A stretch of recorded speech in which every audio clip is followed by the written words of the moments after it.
특검 질문사항 47번과 관련돼서 제시했던 페이스북 글입니다.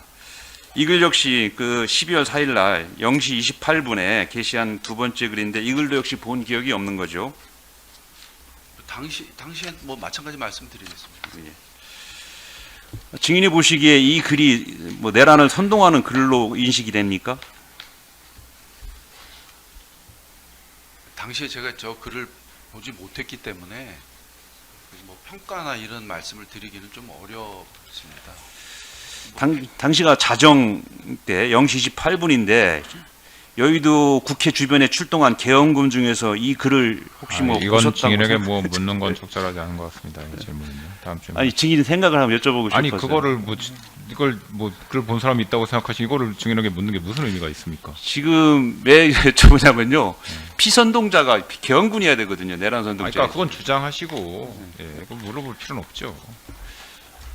그러니까 그 사람들이 저 글을 봤는지 안 봤는지 제가 모르겠습니다만 그 상황에서 저 글을 볼 수 있는 뭐 가능성이 별로 없는 지금 상황 아니었나 싶습니다. 저같이 회복 안 하는 사람들은 아예 볼 수가 없는 거니까요. 예, 증인은 혹시 비상 계엄 당일 계엄 당국에 의해서 체포조가 편성되어 활동하고 있다는 사실을 알고 있었습니까?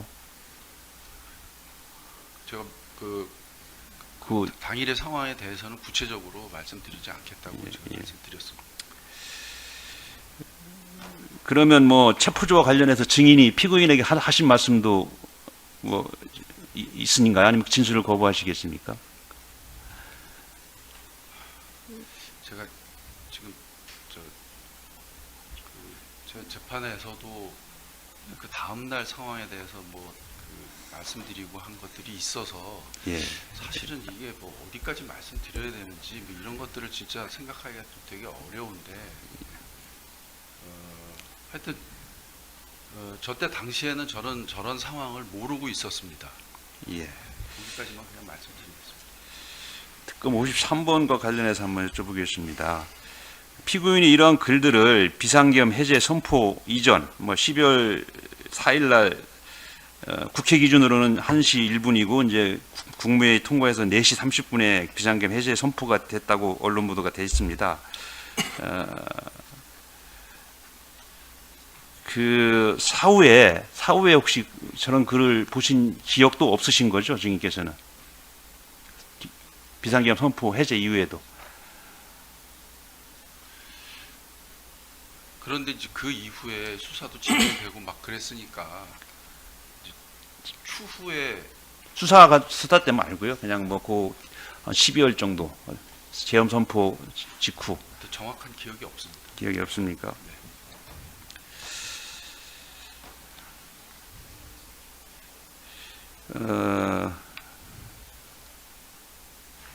특검 측에서는 피고인이 증인에게 전화를 마지막으로 한 게 이제 저 글을 하고 저 글을 올렸다. 그래서 증인과 짜고서 우원식 한동훈을 체포하라는 글을 올린 것으로 이렇게 보고 있는 듯 하거든요.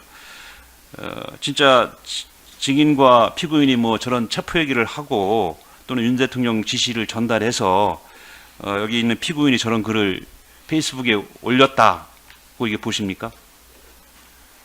아니 그건 제 의견이 아니라 그게 그 짧은 시간에 뭐 저 글을 올리십시오 그런다고 글을 올리시겠습니까?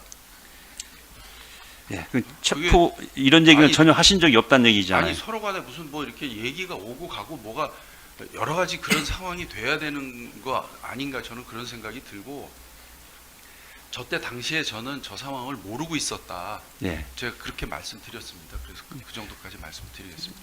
그러니까 결국 증인의 말씀은 뭐 체포 이런 것은 전혀 언급한 사실도 없다. 뭐 그렇게 기억을 하시는 거죠. 제가 모르고 있는 상황이었는데 예. 혹시 증인은 저 피고인이 오랜 기간 뭐 검사, 법무부 장관, 총리 이런 걸 하시면서 부정선거 세력 척결과 종북주사파 세력 척결을 정치적 신념으로 이런 걸 공개적으로 주장해왔다는 것은 알고 계시나요?